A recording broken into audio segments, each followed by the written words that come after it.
to NBA Today, presented by JCPenney. Golden State season is over, but it wasn't all doom and gloom this season. Let's go in the bonus here. The Warriors were under 500 and tied for the 10th spot in the West before Jimmy Butler debuted with the Golden State Warriors on February 8th. From there, the Warriors ripped off a 23-8 run to end the season. That was the third best record in the entire league, behind only OKC and Boston. Golden State was so good down the stretch that thanks to an elite defense, the Warriors led the league in defensive efficiency after Butler debuted. They ranked 10th in the category before the trade. And during the regular season, the Warriors were excellent when Butler played with Curry on the bench. But the playoffs were a different story as the Warriors were outscored by 67 points in 212 minutes that Jimmy played without Steph. Speaking of which, here's Steph talking about his final chapter. Hopefully the next chapter is as great, but this one, I'm trying to get every, bit of fun and experience and, squeeze as much juice out of this as possible. So it's weird to, even you get it from your teammates even. Like, I remember watching you in such and such game when I was 7. Like, it's, none of that stuff it is weird. This last chapter of my career, getting everything I can out of it. Feel very confident, very strongly that we can still make another run or two at the ultimate prize, but we definitely have to get better. Shout out to our production staff bringing that in literally moments ago as those two just spoke. So now joining us live from the Draft Combine in Chicago, our front office insider, Bobby Marks. So Bobby, what are Golden State's 3 priorities as they head to the offseason?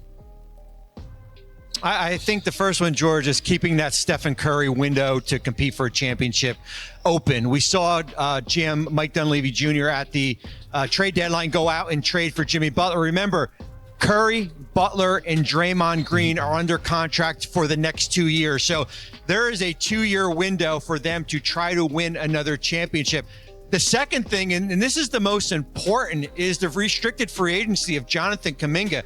As far as what direction they go with Kuminga, they're going to send a qualifying offer in the offseason. He'll be a restricted free agent. The ability to sign him, do they see him as a tradable asset? What happens with Kuminga will determine how much flexibility they have in the offseason. And then the third, I think the playoffs showed the need for a consistent third scorer and certainly front court help.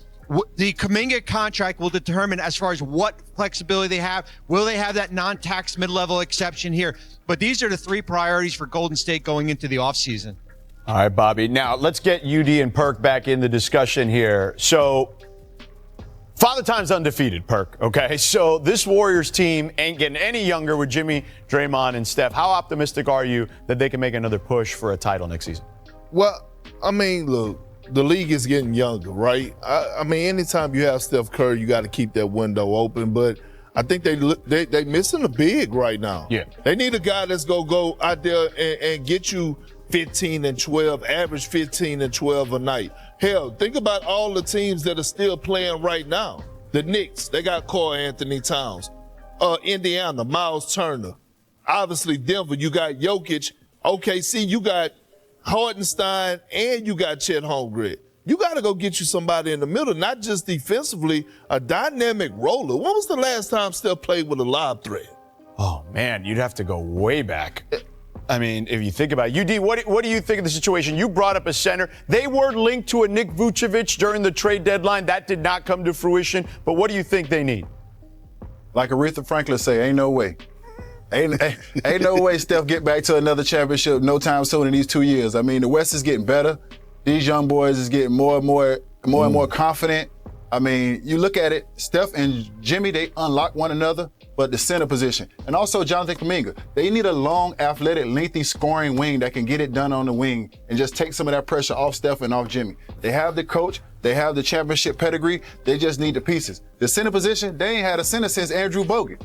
So, I mean, you definitely need a guy that's going to go in down there, bang a little bit, and also give you that vertical spacing where you get a couple lobs, and once you get a couple lobs, that opens up Pozinski, that opens up Moses Moody, that opens up that opens up Buddy. So you need those guys to help those other guys get open. Bobby, how much wiggle room does Golden State have this offseason to make any moves? Well, it depends on, I said, is that Kuminga contract as far as what he comes in at. I think the two things, and I agree with UD and Perk here, I think the one name to keep an eye on regarding that center position is Brook Lopez. Ooh. Stanford grad, home, makes his home in Fresno. What is the number on a Brook Lopez type contract if you can get him on a one-year flyer here to patch up that center position? Because the center market is thin. When you look at Miles Turner, you're probably not going to afford to him. The next best guy out there is Brook Lopez. And the other thing is they've got 4 first-round picks that they can go out and be aggressive. The challenge now comes with cobbling together enough salary to go out and make a type of trade to get as you said, a Vucevic type player. Yeah, but I still, Bobby, I don't think that moves the needle, right? Brook Lopez still loves to hang out on the perimeter. He has never been an excellent rebounder. I think he averaged 5 for his career. You need a Daniel Gafford, right? You need a guy that, like, that type of athleticism. I wonder what his ticket looked like, right? Like, I would, I don't want to be expensive, fellas, but you need a young fella like. Well, here's the thing, Perk. It's almost like you're going to have to trade. Would you trade scoring and for Buddy Hield for a center and Daniel Gafford? Hell yeah! Right? That's kind of like the thinking that you have to think about. All right, Bobby. Thank you so much, man. Enjoy the rest of the combine. Thank you for stopping by. All right, let's take a look at today's electric moment brought to you by Hyundai. Hartenstein screen, Shea, jumped out by Brown. Gildas Alexander 5 to shoot. Angle left fires a 3 that's online. Got it! Tatinga Thunder Bunny Ball Thunder by 6. Oh, baby! Perk, what did that man just say? What a call from the great Matt Pinto there. Doesn't get any more electric than that. Gonna get more electric than that building. That arena be rock. All right, let's welcome in our reporter Tim McMahon, who's in Denver covering this series. You know, maybe he heard that Matt Pinto on the way back from the arena when he was listening to the highlights. But Tim, you just got back from shoot around. What's OKC's mindset heading into a potential clinching game tonight? Howdy, George. I think you go back to when they were down 2-1, when they lost game 3 here. We talked to Alex Caruso the next day.